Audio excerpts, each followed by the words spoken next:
예, 여러분 안녕하세요. 시사 리포트 정치 논평 시작을 해보겠습니다. 윤석열 대통령 사회보장 전략회의를 개최를 했죠. 사회보장 서비스 시장화 산업화가 필요하다. 말도 안 되는 소리입니다. 이 제목부터가 말도 안 되는 소리인데, 청와대 영빈관에서 사회보장 전략회의를 열었고, 사회보장 서비스 자체도 시장화되고 산업화되고 경쟁체제가 되어야 한다. 사회보장 서비스가 시장화 산업화되면 우리 사회 성장과 발전에 중요한 요인이 된다. 사회적 기업에 일률적으로 돈을 나눠주는 방식으로는 돈을 지출하는 것에 불과하다. 사회보장 서비스가 경제 성장에 기여하는 방안을 마련하라. 이렇게 좀 주문을 했습니다. 사회보장 서비스나 복지 사업이 중앙과 지방에 1만여 개 정도가 난립하고 있어 국민들이 잘 알지도 못한다. 이렇게 되면 경쟁 환경이나 시장이 만들어질 수 없고 결국 퍼주기 하는 것밖에 되지 않는다.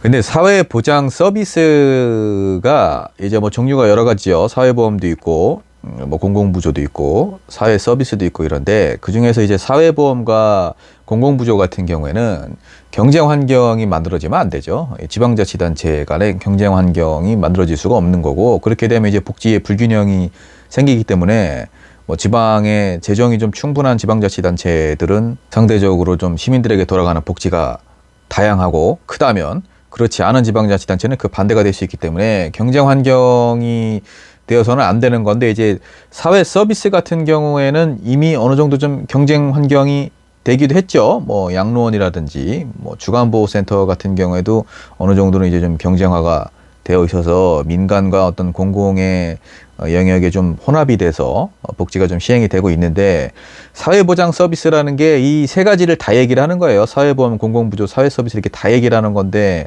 이것을 좀 구분을 하지 않고 이렇게 경쟁 환경이나 시장이 만들어질 수 없기 때문에 어느 정도 좀 시장화나 산업화가 진행되어야 한다는 것은, 이거는 사회보장 서비스를 국가에서 좀 책임지지 않고 민영화를 시키겠다, 이런 말인가요? 무슨 의도로 얘기를 한 건지 알 수가 없습니다. 그리고 이 전달 체계를 좀 지적한 부분은 맞죠. 이거는 지금 너무나 이 복지 체계들이 좀 난립을 하고 있어서 실제 수요자들도, 그리고 복지 수급자들이 본인들이 어떤 혜택을 받아야 되는지, 어떤 혜택을 받을 수 있는지 그런 것도 좀 잘 파악을 못하는 경우가 있어요. 이 부분은 일리가 있는 얘기인데, 사회보장 서비스를 시장화를 시키고 산업화를 시키고 경쟁체제가 돼야 한다. 기본적으로 좀 말이 안 되는 얘기죠. 현금성 복지제도, 돈 나눠주는 것은 사회의 최약자 중심으로 해야 한다. 바우처 제도를 좀 활용을 해야 한다 하는데, 이게 지금 보편적 복지는 현금으로 하면 안 된다 이러는데, 아동수당 같은 경우도 보편적 복지라고 볼 수가 있는 거예요. 그게 어쨌든 소득별로 차등 적용을 해서 원래는 했었죠. 근데 지금은 그렇지 않지 않습니까? 그것도 이제 아동이 있는 가구는 몇 세 이하는 얼마, 몇 세 이하는 얼마, 이런 식으로 이제 보편적으로 지급이 되는 거기 때문에, 그런 것을 다 현금으로 지급하지 말고 바우처 제도를 활용해야 한다라고 하는 것은 좀 무리가 있어 보이고, 이걸 구분을 해야 됩니다. 이렇게 뭉뚱그려서 얘기할 게 아니에요. 이거 지금 본인이 어줍지 않게 복지 공부를 하고서 이렇게 얘기를 하는 것 같은데, 자칫하면 좀 오해의 소지가 있는 발언입니다. 이게 취지가 아무리 좋다고 하더라도요.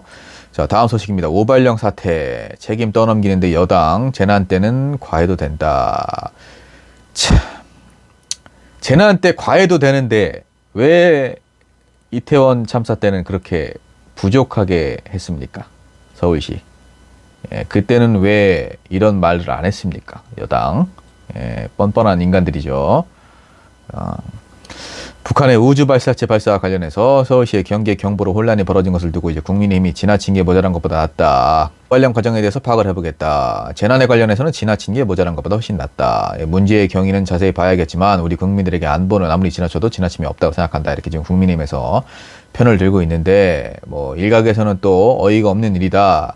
시스템이 발사체의 방향을 잘못 인지하고 발령을 내린 것이다. 굉장히 신중하지 못했다. 이렇게 국민 안전에 관한 문제가 심각한데 오발령을 하다니 참 어이가 없다. 그래서 행안위 차원에서 서울시가 다시는 이런 일이 없도록 제대로 좀 들여봐야 한다. 이렇게 일각에서는 이제 국민의힘 내부에서는 또 비판의 목소리도 나오긴 했고요. 오늘 오전 6시 41분에 이제 서울 지역에 경계 경보가 발령이 됐는데, 대피할 준비를 하고 어린이와 노약자가 우선 대피할 수 있도록 해달라, 이렇게 재난 문자가 보내졌죠. 저는 이제 서울 시민이 아니기 때문에 그 문자를 직접적으로 받아보지는 못했는데, 이 문자 내용도 좀 허술하다, 이런 지적들이 많죠. 대피소라든지 그런 안내는 전혀 없고 그냥 대피하라 이렇게만 되어 있어서, 실제 만약에 뭔가 재난이 발생됐다고 하더라도 시민들이 좀 우왕좌왕하면서 피해가 커질 수 있었던, 혼선만 야기할 수 있었던 그런 문자가 아니냐, 이런 평가도 좀 있고요. 경계경보 발령으로 주택가에서는 민방위 사이렌이 울렸고 대피 안내방송이 나왔고 경위를 파악하려는 시민들이 몰리면서 행안부 홈페이지 일부 포털 사이트는 접속이 끊기기도 했다. 이거 지금 뭐 오세훈 시장은 과잉대응은 건 인정하지만 오발령은 아니었다 이렇게 변명을 하고 있죠. 그냥 변명하지 말고 깔끔한 사과를 했으면 어땠을까 하는 생각도 듭니다. 서울시의 이제 오발령은 행안부 요청에 따른 것은 아니다 이렇게 행안부는 떠넘겼고, 서울시는 또 반대로 오전 6시 30분 행안부 중앙통제소에서 지령을 받아서 경계경보를 발령한 거다 이렇게 서로 떠넘기고 있는데, 참 이 와중에도 지금 뭐 부처 할거주의입니까? 지금 이 마당에 이렇게 서로 떠넘기는 모습 참 뭐 보기 안 좋습니다. 어쨌든 서울시가 좀 과잉 대응을 한 건데 오발령이라고 이제 보여지는데 본인들은 오발령이 아니라고 이제 주장을 하고 있죠. 어쨌든 뭐 안보와 관련된 것은 당연히 이제 부족함이 없이 해야 되는 건 맞는데, 이렇게 국민들에게 이 시민들에게 혼선을 주고서 뭐 이렇게 뭐 지나친 게 모자란 것보다 낫다 이런 식으로 지금 빠져나가려고 하는 모습이 좀 비겁해 보인다. 그런 말씀을 좀 드리고 싶네요. 자, 노태악 선관위 자녀 특혜 채용 의혹에 국민께 심려끼쳐 송구. 최근에 이제 선관위 간부 자녀들의 특혜 채용 의혹이 불거진 데 대해서 국민께 심려를 끼쳐드려 송구하다. 전수조사를 할 계획이다. 선관위 박찬진 사무총장, 송봉섭 사무차장, 자녀 특혜 채용이 불거진 후에 이제 5급 이상 간부의 자녀 특혜 채용 의혹은 10건 안팎으로 늘어났다라는 거죠. 특감, 이제 특별감사 결과 보고가 되고 박 총장과 송 차장의 면직안도 처리가 될 예정입니다. 내일 보고될 자체 특별감사 결과는 박 총장, 송 차장, 신우용 제주상임위원, 남총무과장, 선관위 고위 간부직에 대한 것이라고 하죠. 이거 정말 일벌백계 해야 됩니다. 청년들이 요즘 얼마나 힘든데 이런 짓을 합니까? 이 나라의 녹을 먹는 자들이 할 짓이 아닙니다. 청년들이 정말 얼마나 상대적 박탈감을 느끼겠습니까?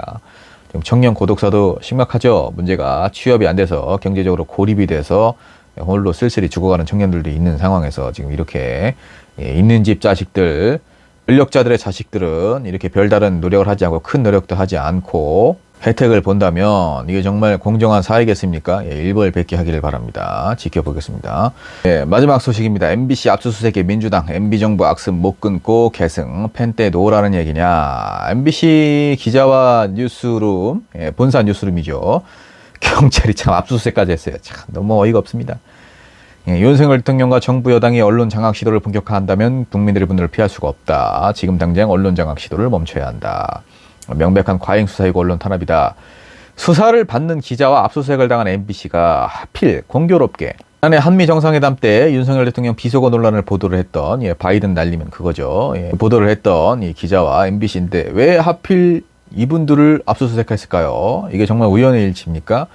MB정부 시절 미디어법 날치기, 정현주 KBS 사장 기소와 해임, MBC PD 수첩 제작진 수사 기소, YTN 기자 6명 해고, 수많은 언론 탄압, 언론인들에 대한 탄압이 있었는데 이 MB정부의 악습을 끊지 못하고 오히려 계승하는 것이 아니냐, 한탄스럽다. 바이든 날림의 발언을 보도한 MBC 기자와 뉴스룸을 압수수색하고 신분이 보장된 방통위원장을 위헌 논란을 무릅쓰고 내보낸 게 유신체제와 뭐가 다른가? 국무위원 국회 제출 인사청문자료를 빌미로 기자를 몰아세운다면 펜대를 내려놓으라는 것이 아닌가. 권력 감시라는 언론의 기본 임무를 인정 못하겠다는 것이다. 이거를 인정을 못한다면 헌법 위반이죠. 탄핵감이죠. 충분히 이 대통령이 지시를 한 거라면요. 감사원이 또 공공기관도 아닌 MBC에 공문을 보내서 감사 자료를 요청했다. 참 전례가 없는 일인데 공영방송의 정치적인 독립성을 침해하고 정치적으로 압박을 하는 것이 아니냐, 이렇게 얘기를 했습니다. 본격적으로 이제 언론에 대한 탄압을 노골적으로 하고 있죠. 기존에도 이제 노골적으로 하긴 했습니다만 정말 아주 이제는 작정을 하고 하는 것 같습니다. 이제는 뭐 눈치도 안 보는 것 같아요. 심각한 독재 국가로 가고 있는 게 아닌가 싶습니다. 자, 시사 리포트 오늘의 정치 논평 여기까지입니다. 오늘도 답답한 소식들 참 많습니다. 그래도 우리가 또 힘을 내야겠죠. 민주 시민들이요. 자, 시사 리포트 유익하셨다면 구독 부탁드립니다.